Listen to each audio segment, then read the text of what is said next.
boboni mana muxlislari bu kishini topdik. Mana endi yana bitta boshdan shu ashulasini aytadilar. Qani Hofiz aka boshlansa.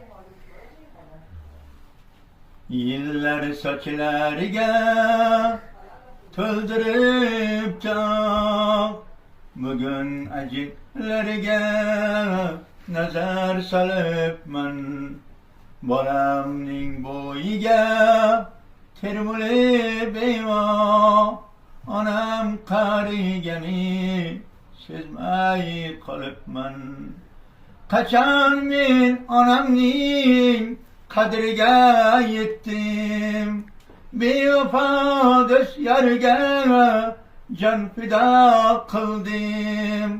Bugun ichimdan ezilib ketdim, onam o'tganini sezmay qolibman.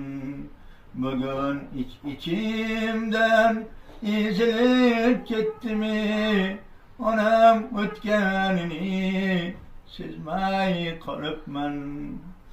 Dunyoga dunyo deb yugurib keldim, bormisan sog'indim, kel desa keldim.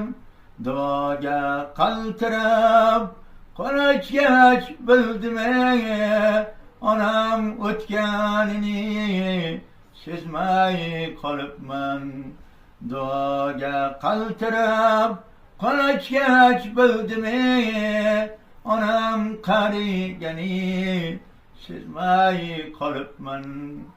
Yurakdan quchdimu yuragim pora,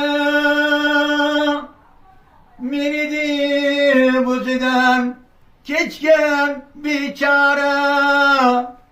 O'zim bilan o'zim bo'ldim ovora, o'zim bilan o'zim bo'ldim ovora. Onam qarigani sezmay qolibman. O'zim bilan o'zim bo'ldim ovora.